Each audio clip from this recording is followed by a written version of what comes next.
It's better. Better? Sorry. 5 minutes later. So I am Catherine. Oh, I'll start over. I'm a Catherine O'Hare Rogers, and I am the or Vice President and Chief Compliance Officer for MARR. Thank you for joining us this month. I know a lot of people are on vacation. Stuff. It's been so beautiful outside. So Jeff and Wally will not be joining us today. And there's just a few things to discuss. So we're actually not going to do the lessons learned at 4 o'clock either. So we're going to discuss stuff during the operator meeting, and then the last part of the meeting, um, discuss other things that you guys might be wanting to talk about and have a little discussion about. I would like to start off by introducing Unite. Hope United is actually our operator of the month of June. Would you like to take a few minutes for your program? Sure. I for a few minutes, real quick. Amanda's House began with a heavy of the at Celebrate Recovery. We were all working as leaders in Celebrate Recovery at the time, and women were losing their battles with addiction. So in part because they had nowhere to go, for, abusive relationships, crack houses, homelessness, that's what they would go back into when we tried to help them get clean. So it was actually ending in death and overdose. So Amanda's House is actually named after a beautiful lady named Amanda who lost her battle and was promised while she was struggling that one day we would have a place for people to go because we had nowhere for her. So it helped our hearts a little bit. It's a struggle when you run a recovery home, right? Anyway, when the ladies come into Amanda's House, they're welcomed home. That's the first thing we say is, well, we have a program that emphasizes accountability, like accountability and peer-to-peer relationships. We want it to be like a family. We want them to hold each other accountable. So we try to work on that. The recovery principles that we are based on primarily is Celebrate Recovery, 12-step programs, but we also partner with Community Mental Health, Swift and Sure, Drug Court, the Probation Center. We work also with their probation officers and peer supports in the community, if applicable. We are small. We're only able to accommodate 5 to 6 people at a time because we've tried to do 10 or 12 with 2 people in each room, but that didn't work with women. So we found it much more effective for the ladies' health to do 1 person to a room. We are a 12-month program with residency up to 18 months if needed. It's hard to find housing in our county. So they do have, we're not sending them out of the house without having a place to go. Our ladies are given the resources from their past traumas and addictions. Our volunteers are rightly called our angels as they teach, study curriculum and curriculums Monday through Friday mornings. Like we go over boundaries, journey toward hope, recovery from trauma, codependency, forgiveness of self and others. We work on self-care as well, of course. And the end goal is healing and self-sufficiency. So we want to ensure that they have support, a support system needed before they graduate from our program. Even if they leave early, we want them to have that support system. We How meet long can they weekly. stay in your home, Patty? Um, Ideally, we say 12 months, but we will go 18. Like I said, St. Joe County is really hard to find housing in. We're near Three Rivers, and it's a pretty rural, there's not a lot of it. Thank you. That's really recommended that people be able to stay up to 2 years. They need that kind of Oh, support. So I appreciate hearing that. okay. Thank you. Yep. Yeah, we work on, obvious things like getting them employment, getting their fines paid off, relationships restored. We love to see their families coming back together slowly as they start to trust them.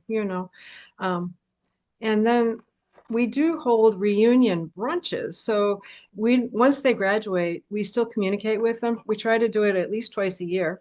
And the ladies who are our angels, our volunteers, try to connect as well throughout the year, and stay connected with them so that they still feel a part and have somewhere to go. Um, Thanks. anyway, we want to be available to them, even when they leave. Thank you. I Thank love you for the all you idea do. of reunion brunches or just having reunion days in general. That's a really great idea. Yeah, having Thank you. alumni come back, so that new people can be like, I want what you have, Oh, if for you want sure. what I have, you got to do what I do, right? So Yeah, it's nice for them to see that kind of example and come back like that. for sure. For sure. Yeah, we do find that the previous residents are the ones, the alumni are the ones actually who do most of the talking when we have those um, parties, so to speak. We're just eating food, hanging out, but they end up sharing so much. And you're right, it is so beneficial. And that's what it's about. Yep. Recovery Yep. homes aren't for everybody, No, but it's awesome to celebrate the people that do go through the program and they're living the productive lives they're meant to live and have families now, a lot of them. And for so sure. that's great. Does anyone have any questions for Patty?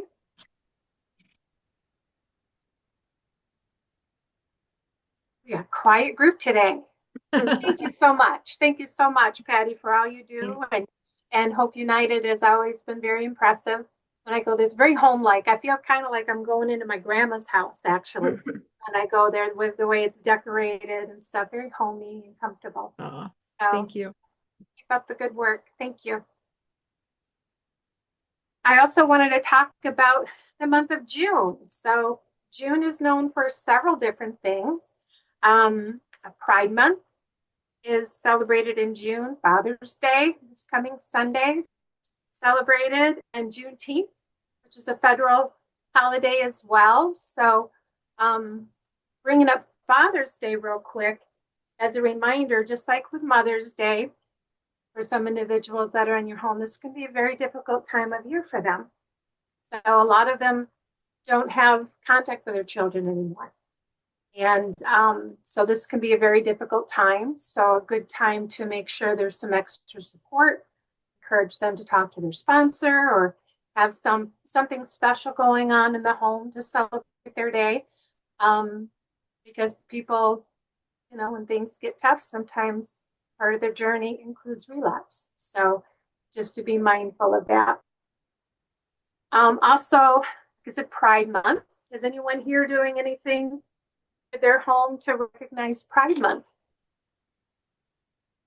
I want to speak up. Okay, how about Juneteenth? So Juneteenth is the emancipation of enslaved people in the United States. So it's a celebration on June 19th. We call it Juneteenth. Is anybody doing anything or recognizing that particular date in their homes? Doing anything for anybody? Hi, this is Lisa with Paula's house. We're not doing anything in our house, but we have a lot of community events going on and encouraging the ladies to get there or helping get them transported there for those events. We are, though, it's National HIV Testing Day, and we have the Recovery Mobile coming. They come to us on Mondays anyway. That's the 27th, though, and we'll be I'm working on the details still, but I think we're going to enter each of the ladies who are tested for HIV into a drawing for a gift card to encourage them to get tested. Nice. Where else does the mobile where else does it go for the HIV? Is it just in the Monroe area? No, they're throughout Michigan. If you Google Recovery Mobile Clinic, Jordana Latanza, she is in charge of that program, and they do HIV, Hep C, Hep B, and syphilis testing all the time. So if you went to their clinic, they can do that anytime. But so we're just going to kind of put a push on that, and our local health department would do HIV testing as well. But since the clinic comes here, we just figured it's the easy. They're in our office for 4 hours each week, so come get tested. Awesome. And you're in Monroe. We are in Monroe, correct? Well, thank you. Thank you for You're sharing. welcome. Anybody else have anything like that going on? Or any other event this month you want to share? Feel free to speak. We are involved. Hope United is involved in the there's a race in Three Rivers, walk run race in Three Rivers. And so we host it every year. So the girls a lot of times will volunteer at the races. When is that? It's actually this coming Saturday morning. Okay. Yeah, it's Okay. online. Look it up. Yeah, anyone that has or knows of these events, definitely feel free to send them to me. I've said that before, or post them in our Facebook group. That's great for everyone to be aware of, and we want everyone to be able to attend events like this. So, Perfect. Great. I also wanted to talk about the MARR conference. The Best Practice Summit is going to be in Ohio this year. It's going to be at the Kalahari Resorts and Convention in Sandusky, Ohio.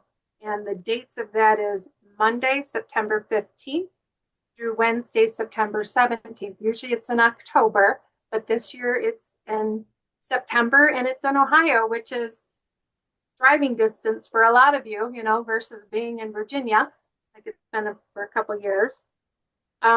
They also talked about there's a deadline for signing up so that you get a discount. I believe if you're part of an affiliate, it's $550 per person. That's for the conference. It does not include a place to stay, though. But the hotel, if you apply early, there's always places to stay at the hotel, and usually there's a cheaper rate as well.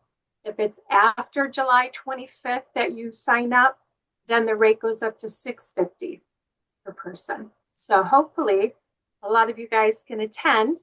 And some of the businesses, some of the organizations actually have like big buses and larger vehicles and stuff. It'd be nice just to kind of like go as a group if you're, around another facility that has large transportation like that, so you can all go together. Is there anyone that's planning on attending this year? Everybody? it's Yeah.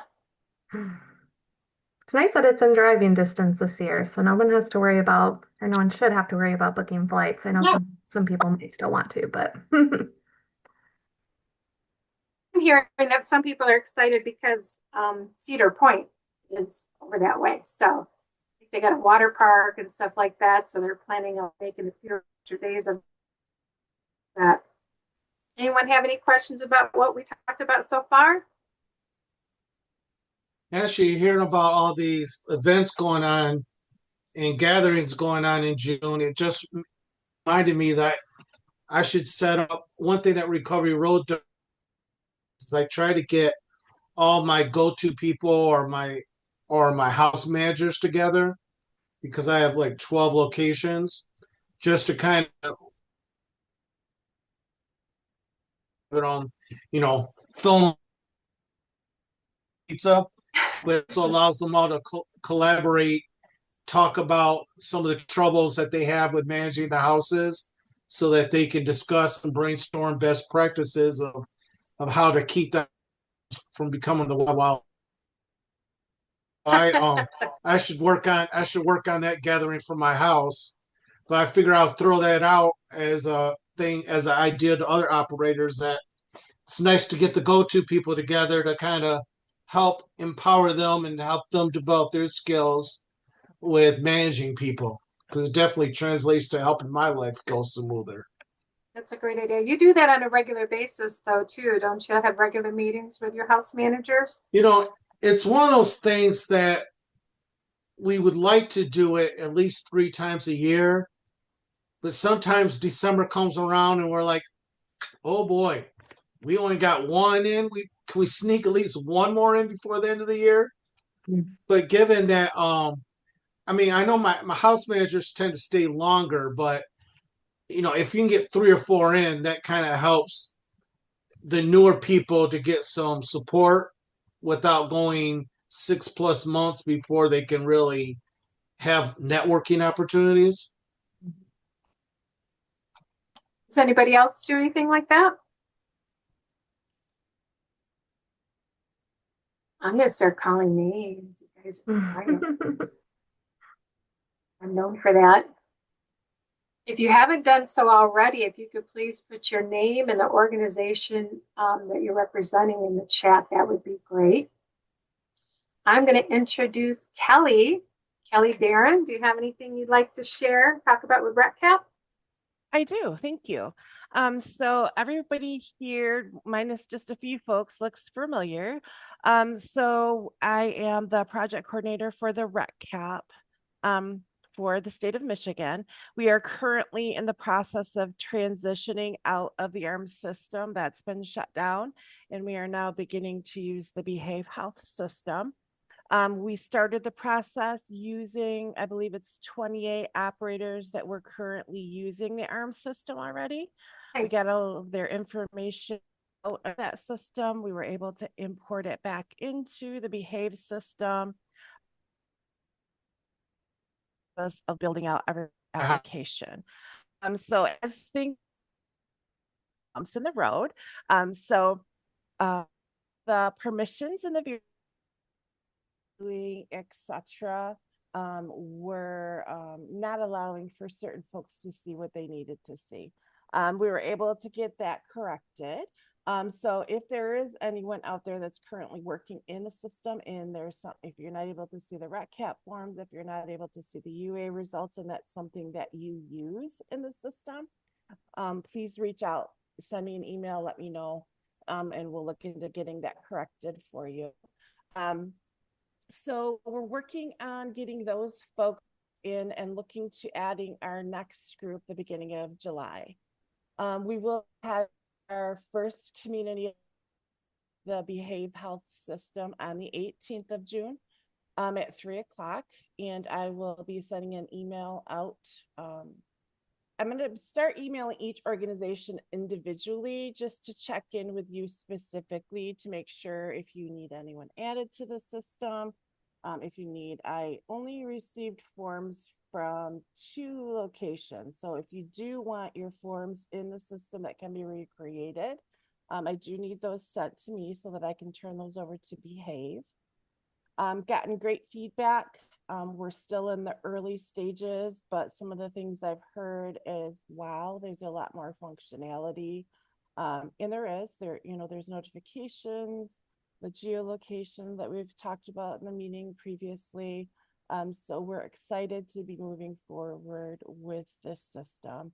So basically, that's where we're in that moment of transition. Things are going very well, getting great response from Behave. And like I said, if there's anything that anyone needs or has any concerns with, please reach out. If there's anyone that needs further direction, wants to meet over Zoom to work through the system, any of those things, I'm happy to do that as well. Otherwise, keep kind of going through the system, working on getting those RECCAP evaluations completed for your client or for your residents. And kind of just keep it up with the evaluations at this time. Now, when we have the meeting on the 18th, we will review some further functionality within the system too. There's some financial pieces that you can use.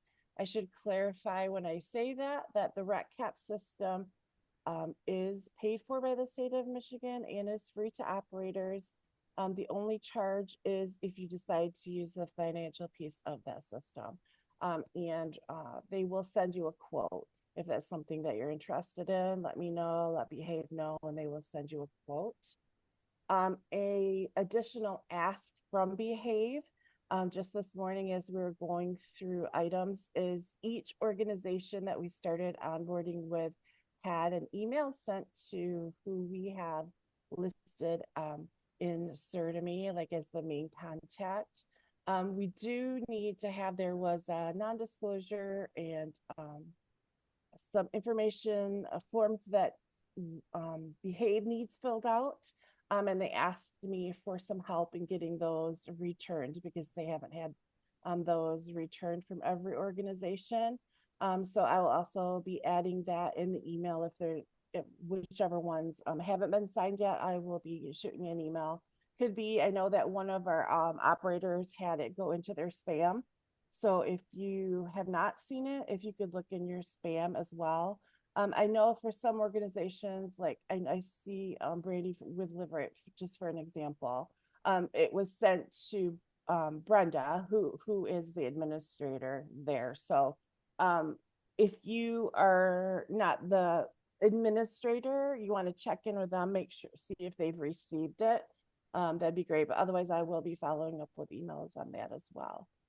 So we're moving towards, getting full functionality into the system, everybody up and going and using the forms and completing evaluations. Does anyone have any questions regarding the system? I know I see a lot of folks that have, I see the.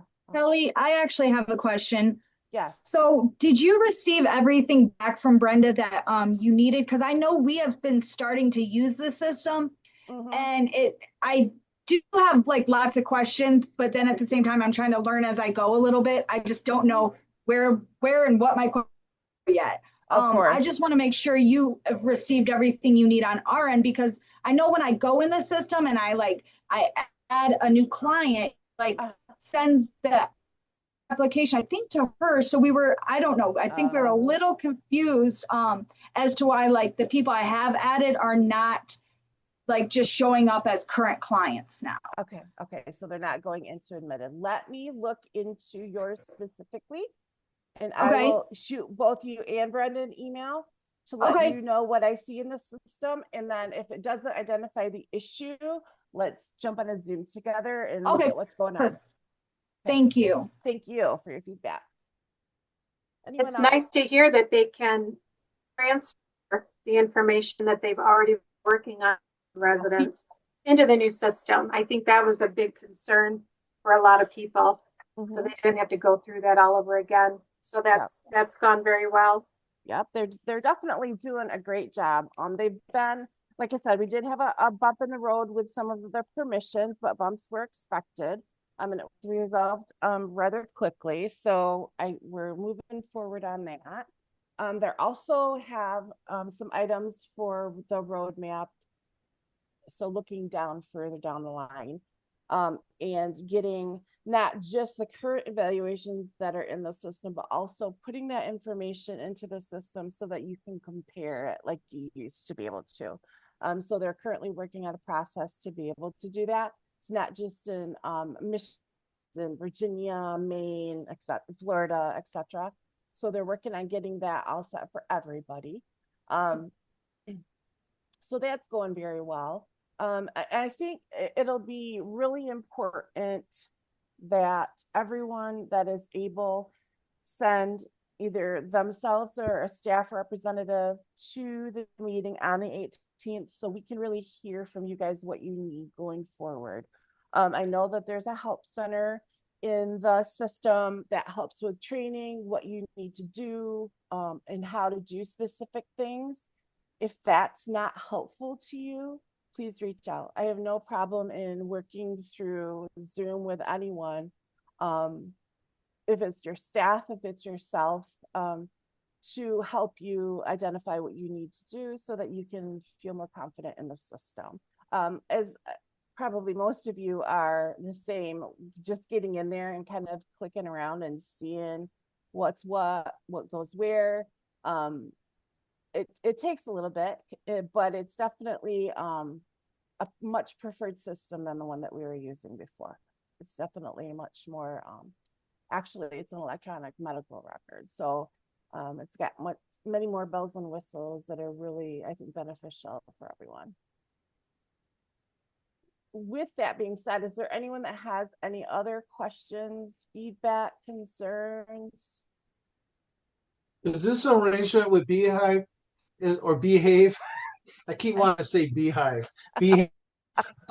Is this year by year, or are we starting with like a multi-year arrangement of being with this platform? Currently, there's no anticipated change to the platform. I should say that.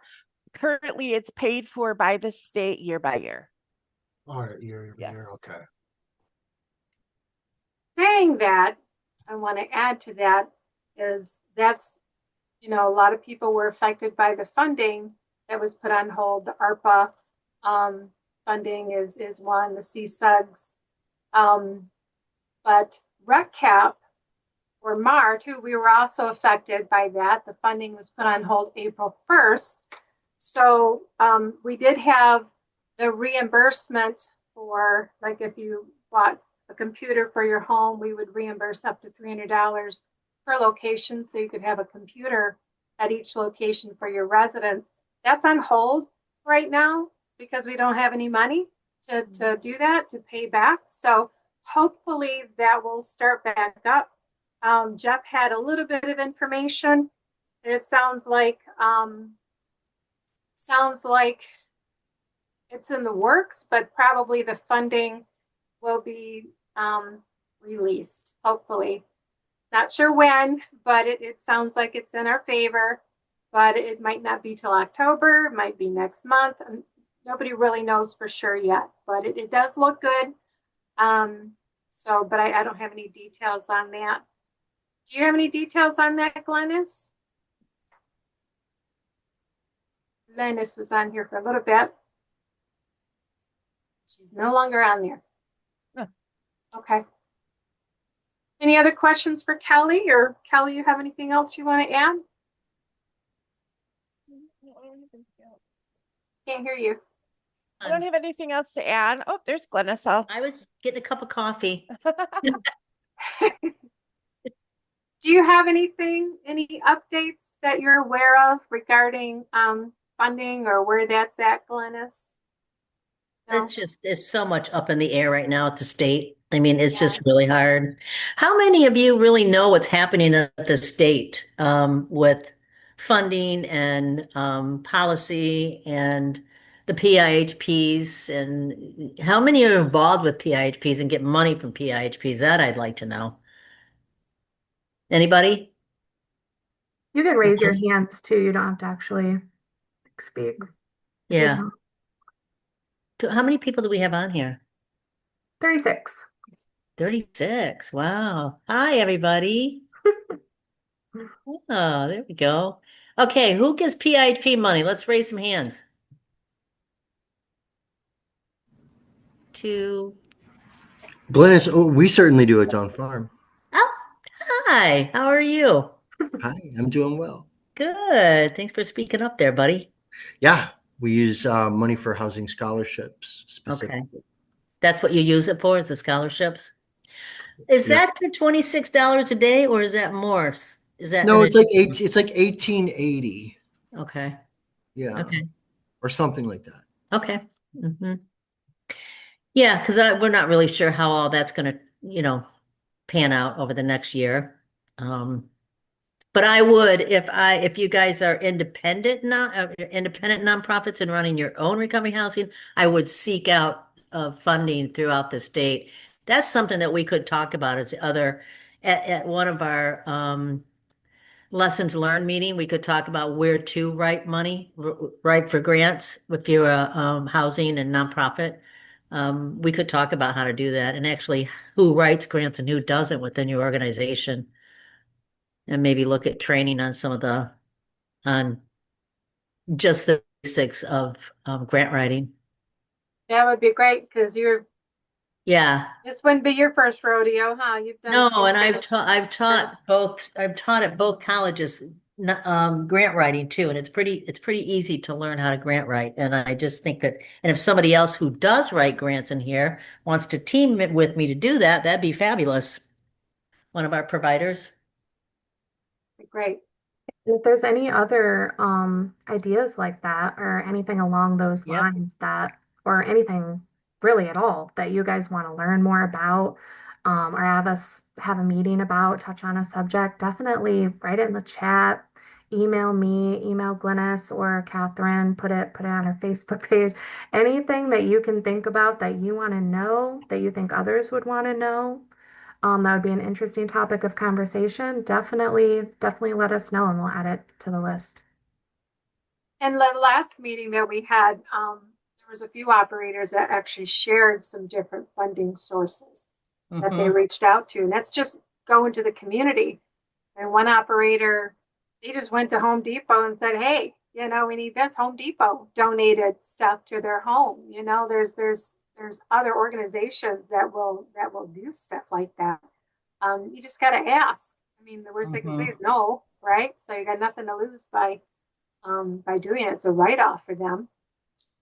Yeah.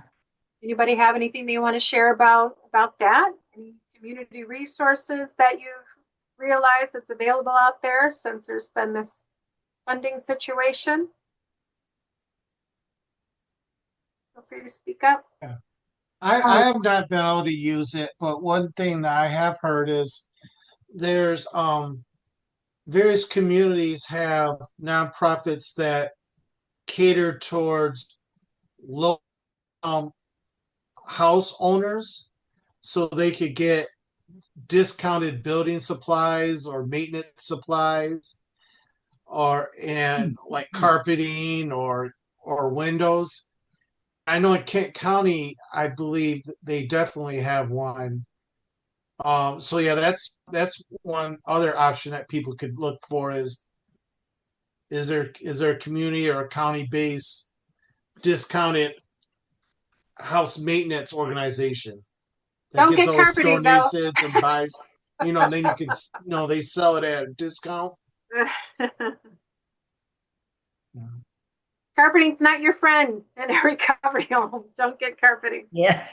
Oh yeah, yeah. I should say laminate or even There you preferably go. vinyl stuff because the amount of stuff that gets dragged and the amount of floods from falling asleep or whatever the heck they're doing. Yeah. Laminate Stuff is that very good lasts. friend. Yeah. Awesome. Thank you for sharing. Carpet's not our friends. No, it isn't. Nope. Nope. Awesome.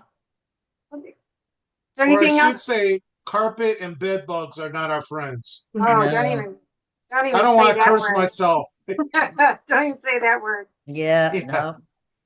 Since we're talking about things that aren't our friend, I'm just going to talk real quick about another thing that operators are realizing is the mini blinds are not your friend. So mini blinds, it's just a money pit. I mean, if you're staying and you have to have window treatments in bedrooms and bathrooms. So what they're doing in the bathrooms is they're just using like this spray clean, you spray like Windex and then there's this film that stick on it.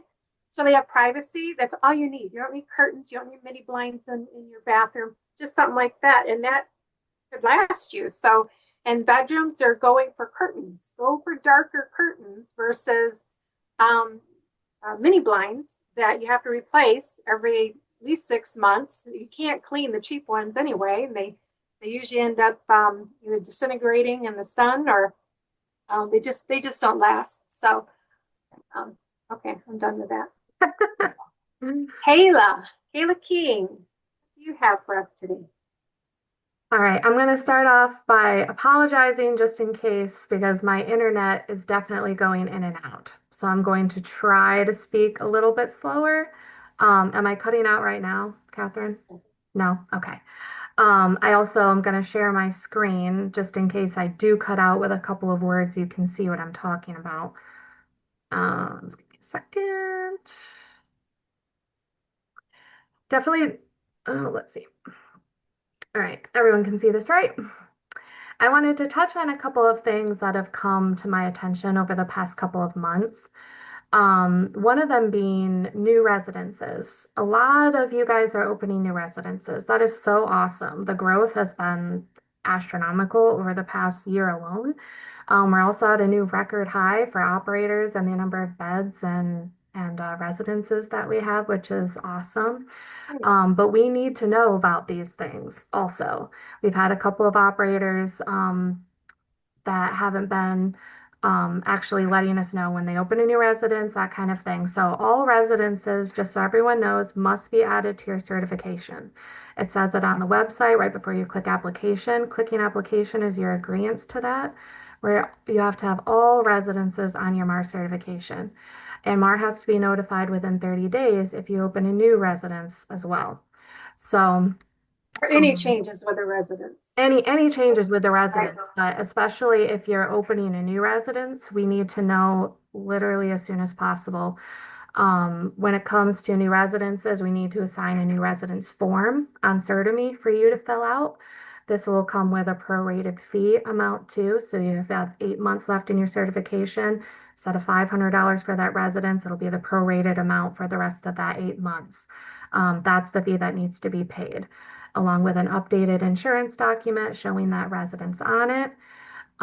We need all of those things to be able to add your residence to your certification. And your residence also has to be up and running with residence in it for at least 30 days to be able to be added to your certification. So all of this stuff needs to be completed ASAP, but then as soon as that 30 days hits that you've been open and that you've had residence, that you're up and running, that's when we can update your certification letter and send it out to you. Does anyone have any questions about new residences or the process or anything that I just said? Now, I have a question for you. Then it may be a little ahead, but if you decide to move locations, can you speak to that? So we're at one location and we decided we wanted to move like 3 blocks up with that same location, with that same resident home. Yeah, then if you're just changing the address number, that's literally all we have to know is what your new address is because you already paid for one home. If you're not adding a home, then it's just a simple switch of the address. We just need to know that on our end. So you won't have to fill anything out um um or submit like a new residence form or anything like that. We just need to know the new address and then by the time your renewal comes, we'll take the steps to review that address. You want your certification letter to always be updated. That too, yes. As soon as we know, yes, your updated address, we can update your certification letter as well and send that out to you. But there's no fee for that. There's no added steps. We just need to know that so we can update our end and update your certification letter and give that back to you. Good question. Kayla, I have a question. Yep. Farm.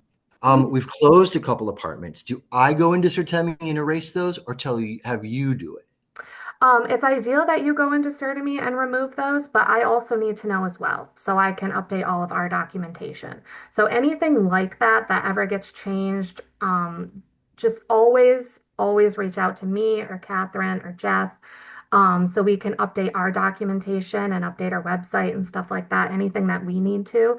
But yes, you should be able to go onto Certami and update that for yourself as well. If you can't figure it out, then I can certainly do it for you. Or show you how to do it. But yes, all of that should be updated on Certami and we should be let know of that information. Thank you. Anybody else? I also add that information into the emails that I send out around your renewal time, notifying you of like multiple of these things as well. I know a lot of people are just so excited to receive their certification letter and they don't really get through the email. But a lot of these things I've actually emailed to all of you at some point or another. I'm just making sure I touch on them because they definitely get missed. So, all right, along with new residences, I'm going to touch on Certami reminders and scheduling late. Certami reminders automatically get sent out to you guys at 60 days, 30 days, and 15 days before your expiration date. The email that you log into Certami with, the email that's on your Certami page currently, that's the email that gets notified about at 60 days, 30 days, and 15 days. You need to start completing your renewal no later than 30 days. Most people start completing it at 15 days, and some people are starting to complete it like really close to their actual expiration day. And we really want to get away from that. We need to start getting renewals completed a lot sooner, even if that means just submitting your payment. Payment equals scheduling. As soon as I receive a payment from you guys for your renewal, I reach out immediately to Catherine, regardless of your other renewal steps, and let her know that you guys are ready to be scheduled. So payment equals scheduling. And we're also, because people are waiting so long and not really abiding by that, we actually have a new late fee for renewals that we've had to put in place. So renewals and payment specifically are due no later than 5 p.m. on your expiration date. So after 5 p.m., if we still have not received payment from you, if we haven't received an email, if we haven't received any of your renewal steps, you're going to be sent an email asking if you even want to continue. And a $100 fine will also be added to your CertaMe account for you to pay. So on top of your renewal payment, you'll have a $100 fine. Along with that $100 fine, you'll have 7 additional days to complete your renewal or your certification will be canceled. We've had too many instances where we're not hearing from people, we're sending calls, we're sending emails, and we're not hearing back. So we're automatically going to assume after that 7 days, if we have not heard from you, that you're canceling your certification. Does anyone have any questions about those two things, about CertaMe reminders, about scheduling, about the payments, anything like that? Always do the earliest dates that I have available too. I'll always try to give you 2 separate dates and 2 different times to choose from. But sometimes it's, a week or 2 weeks out. And for some of you, depending on what location you're at, whoever you're contracting with, they don't like it when your certification, technically it expires. We say you're still in good standing while you're going through this, but it's really important that you don't let that lapse.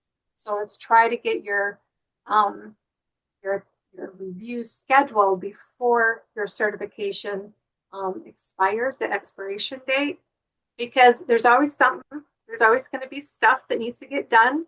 No home's ever perfect, especially when you have people living in it, like we do. So there's usually corrections that need to be done. So that's another 30 days that you have to get that completed, and up to 60 if you have a lot of things and you need a little bit longer. So that pushes your certification out even further. So we don't want that to cause any issues with your funders as well. So Yes, thank you for mentioning that.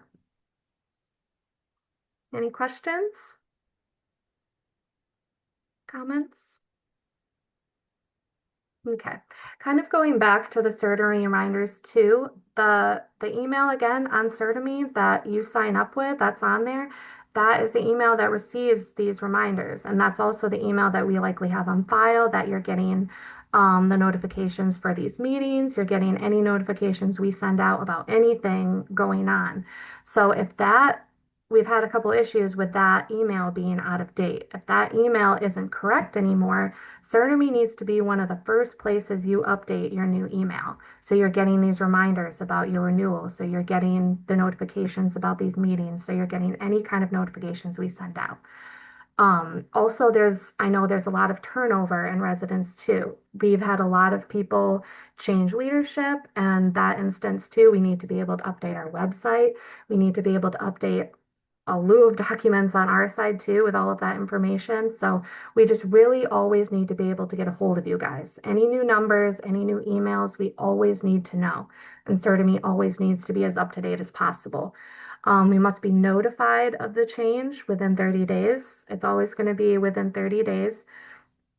And I've really appreciated you guys too that have reached out to me and like introduced me to new people, gave me their contact information, and let me know basically everything there is to know about the new person. I appreciate people who have done that lately. Um, I do send this out in my emails to you guys as well, along with your certification letters.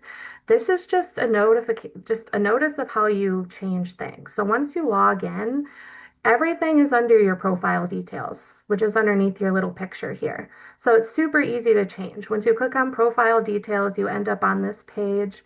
Anything about your organization that's listed on CertaMe, you should be able to change most of it as long as you're on this organizational custom fields tab. You're able to update any of this information. If you want to update a new contact with a first and last name or just a new email, there's a little pencil up here by this profile picture. That's where you add those things as well. There are some issues if you've had a different CertaMe account or if the person has tried to create an application before, sometimes it won't let you update that contact. If for whatever reason you can't, just always reach out to me. I can update it for you or contact CertaMe to update it for you. But it's really easy to just keep that updated on your own as well. Um, does anyone have any questions? Or has anyone had any issues trying to do that? There is something in the chat where someone's asking, Oh, I do also all can't. recovery homes need to be MARR certified regardless of funding source? Correct. a MARR MARR certification is actually voluntary. It is voluntary, but if you're looking to have a contract with a PHP or CMH, they're mandated to make it part of their contract that you have to be certified. So in order to have funding, in most cases, you have to have a MARR certification. There's a lot of operators that do not have any funding except for they have the residents private pay. It's optional. It's a good idea to do it. You know, it's kind of like having a little gold star there that you're meeting the national standards, your operations on a national list as well that people can see all over the country. If they're looking for a home in a certain county in Michigan, they can log on no matter where they're at and have that information. So it is good to do that, but it is voluntary again if you don't have funding. Any other questions, comments, concerns on any of these topics? I wanted to talk about, did you talk about training, Kayla? So when people are coming and going, or you get new people on, even though everybody else is still in place, but you hire somebody new, it's important that everybody knows the standards and they're educated on that. So it's free. Once you guys, you're certified, the trainings are free. So please make sure that everybody's educated on that so they understand why and how to actually run a well-run home.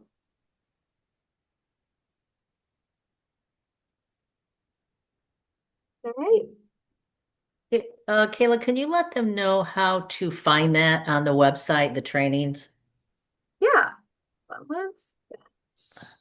Glennie, your name is Glennie today, Glennis. Is it? What? Yeah, there's no S at the Glennie. end.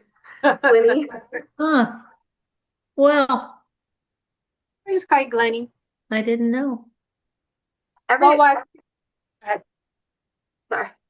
Anyone that has access, everyone on here should have access to trainings already. It's literally the same exact system. I don't have a They have their own password though, yeah, right? you have your own password, and I think there's a different link for you than the link that I have. So I'm not gonna worry about trying to find that right now. But if Yeah, anyone needs it, I with can the send an big, email to you with that yeah, information. with the big number of turnovers, it's always good for us to update them and let them know that I'm probably right. I mean, I think. Yeah, definitely. I And mean, anyone, and a lot of the operators too, a lot of you guys only had one person complete the trainings, which is fine. But if that person were to ever leave, then we need any new person that comes in to complete those trainings as well. So it's always good to have a few people in your program that have completed those trainings, just so there's always somebody like in the know. Um, and we always have to have that criteria met for your program. So if that we have person's a gone, your trainings are no longer complete.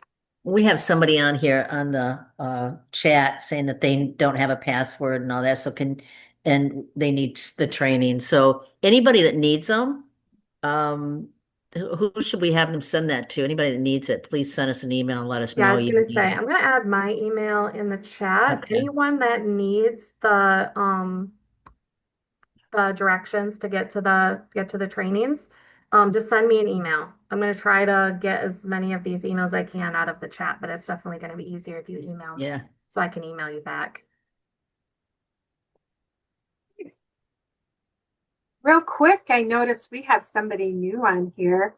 David Evans. It just says David's iPhone on there.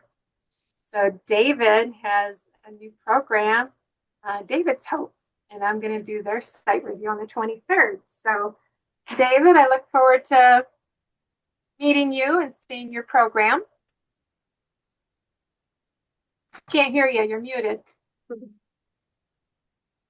Where is he at? He's up there with David's iPhone.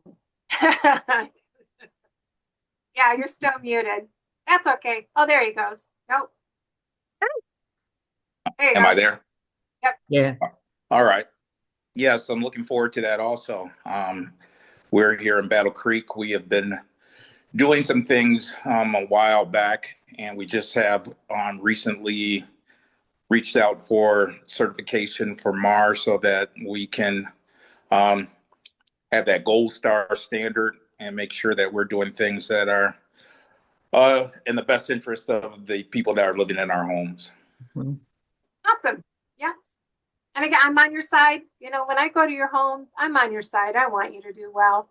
I know it's always nerve-wracking having somebody come in your home and point things out, you know, and I'm not trying to pick things apart, but when I show you something, my goal is to, you know, do you see what I see? You know, because a lot of times you walk through the home, you see something every day, you don't think anything of it, but having some fresh eyes come through can make a difference. And I just want you to be the best operators you can possibly be, which means you're going to provide the best care for the people that come through your program. And it's all about helping people. So thank you. Welcome aboard, and look forward to seeing your home on the 23rd. All right. Same here. Thank you. Thanks. Anybody have anything else they'd like to talk about for the remainder 9 minutes? Any issues? Anything going on that you want to discuss, or something good you want to share? Hmm. Nothing? I'm going to call name. Hey. Ooh, there's a Mindy. Mindy, you're muted and you don't have a picture on. Let's Mindy, see. anything Yes, going on? ma'am, I'm here. Oh, good. What's going on in your home? What home are you with? Butternut House through Sacred Heart. Sacred Heart. Okay. Yeah, I'm pretty new at it, and our And you last should know everything then, right? our last manager left rather suddenly, and I was not trained very well, so I'm kind of hanging in the wind and just trying to do my best at this point. So I will Awesome. be utilizing and taking advantage of those trainings as soon as I believe I just got an email from somebody about it while I was sitting here watching the screen. Good. Probably Kayla. Yeah. Good. Yes. Well, welcome. Thank you. Welcome. And you can go back on the MARR website. Remember for those that don't know, these meetings are mandatory, but if you can't attend in person like this on Zoom, then you can at least go to the YouTube, go to the MARR website, click on YouTube, and you can see all the MARR operator meetings, and you can watch them whenever. There's always a lot of information on there that can be very helpful. In the past, we've done some meetings right after the meeting, lessons learned. We're not going to do that this month, but we'll start up again next month. We had a lot of things going on. But welcome, Mindy. Thank you. Anybody else have anything they want to bring up? No? Well, I wish all the fathers a very happy Father's Day. And if you're not a father, I'm sure you're maybe a fur baby daddy or something, you know. So, and again, remember that this can be a difficult time for people that are in our homes, even some women, you know, they're in their homes and they lost their father, you know, so that could be a difficult time for them as well. So just keep that in mind as we're heading into the weekend. And I hope you guys all have a wonderful month, and we will see you in July. Bye, everybody. Thanks, everybody. Bye-bye.